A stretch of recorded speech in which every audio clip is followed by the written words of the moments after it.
नमस्कार दोस्तों, मैं जितेंद्र कुमार शर्मा स्वागत करता हूं आपका देवांश कोचिंग क्लासेज में, एक ऐसा प्लेटफॉर्म जो देता है आपको मैथ्स के बेस्ट सॉल्यूशंस।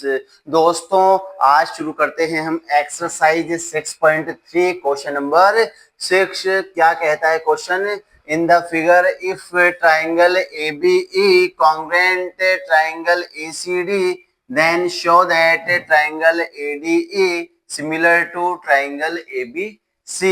दोस्तों देखिए, हमें यहाँ कहा गया है ट्राइंगल ABE, ट्राइंगल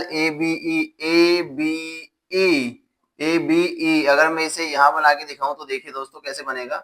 ये वाला ट्राइंगल, ये A है और ये B है, ठीक है, AB, और ये जो लाइन है ये हो गई BE, तो ट्राइंगल बना ABE is congruent to ADC कौन सा बना? देखिए दोस्तों, D पॉइंट यहाँ पर है, ये AC हो गया, ठीक है, और ये DC हो गया, ठीक है, तो दूसरा ट्राइंगल हो गया ADC। इन दोनों को कहा गया है कि दोनों क्या हैं? कॉन्ग्रुएंट हैं। हमें प्रूव करना है triangle ADE similar to triangle ABC, ये बड़ा वाला ट्राइंगल है ABC। दोस्तों यहाँ पर देखिए, इस क्वेश्चन में हमारे पास कॉन्ग्रुएंसी भी है और सिमिलरिटी भी है। हाँ, सबसे पहले तो डिफरेंस क्या है कॉन्ग्रुएंसी में और सिमिलरिटी में, मैं अपने पिछले वीडियोज में ये डिस्कस कर चुका हूं। दोस्तों, कॉन्ग्रुएंसी को समझने के लिए आप डिस्क्रिप्शन बॉक्स पे क्लिक कर सकते हैं। दोस्तों देखिए, कॉन्ग्रुएंसी ब्रीफ कर देता हूं मैं। कॉन्ग्रुएंसी क्या होती है? कॉन्ग्रुएंसी में मैंने बताया था कि दो ऑब्जेक्ट्स हैं, अगर उनकी साइज, ठीक है, उनकी साइज और शेप दोनों ही क्या हो? सेम हो, इक्वल हो, तो दोनों क्या होंगे? कॉन्ग्रुएंट होंगे।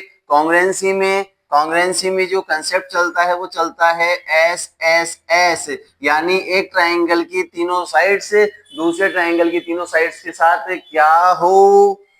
इक्वल हो, ठीक है। एक ट्राइंगल की तीनों साइड दूसरे ट्राइंगल की तीनों साइड के साथ क्या हो? इक्वल हो, ठीक है। या फिर एक ट्राइंगल की दो साइड्स इक्वल दूसरे ट्राइंगल की दो साइड्स के और उनके बीच का एंगल इक्वल हो, या फिर एक ट्राइंगल के दो एंगल दूसरे ट्राइंगल के दो एंगल्स के और उनके बीच की साइड क्या हो? इक्वल हो, तो दोनों ट्राइंगल क्या होते हैं? कॉन्ग्रुएंट होते हैं। दोस्तों यहाँ पर जो साइड्स हैं वो इक्वल होनी चाहिए। कॉन्ग्रुएंसी में क्या होनी चाहिए? इक्वल होनी चाहिए। जबकि सिमिलरिटी में जो साइड्स हैं, एक ट्राइंगल की साइड से दूसरे ट्राइंगल की साइड से साथ क्या होती है? प्रोपोर्शन में होती है, ठीक है दोस्तों। बाकी आप डिस्क्रिप्शन बॉक्स में देख सकते हैं, मैंने बताया है क्या होती है कॉन्ग्रुएंसी बिल्कुल डिटेल में। देखिए दोस्तों, शुरू करते हैं क्वेश्चन को। सबसे पहले तो जो गिवन है वो है कि ट्राइंगल ABE है वो कॉन्ग्रुएंट है ACD के। उसके बाद ADE है, ADE और सिमिलर है किसके? ABC के। इसे देखिए दोस्तों प्रूव कैसे करते हैं, हाँ, कि ADE ABC के कैसे सिमिलर है। हाँ दोस्तों, सबसे पहले तो सिंस आपको दिया हुआ है triangle ABE is congruent to triangle ACD, ठीक है, कि triangle ABE congruent to triangle ACD। तो अगर दो ट्राइंगल कॉन्ग्रुएंट हो तो उनके सभी कॉरेस्पॉन्डिंग साइड्स और एंगल्स क्या होते हैं? इक्वल होते हैं। तो अगर ये दोनों ट्राइंगल्स क्या हैं? कॉन्ग्रुएंट हैं, तो इनके जितने भी कॉरेस्पॉन्डिंग साइड्स और एंगल्स होंगे वो इक्वल होंगे। मैं साइड्स की बात करता हूं दोस्तों, मैं बात करता हूं साइड्स की। तो देखिए दोस्तों, यहां पर अपने पास था ABE और दूसरा ट्राइंगल था ADC, ठीक है। तो मैं इसकी किसकी ADC की लेता हूं AD, क्या लेता हूं? AD, और यहां से ABE की लेता हूं AE, ठीक है, किससे? बाय CPCT, ठीक है, corresponding parts of congruent triangles. उसके बाद देखिए अगली बात करता हूं मैं यहां मैंने AD लिया है, ठीक है, तो इस बार मैं ABE ट्राइंगल की लेता हूं AB equals to ACD triangle की लेता हूं मैं AC। कारण सेम रहेगा बाय CPCT, ठीक है, क्योंकि हमें पता है कि दोनों ट्राइंगल क्या है? कॉन्ग्रुएंट हैं, तो कॉरेस्पॉन्डिंग साइड्स क्या होंगी?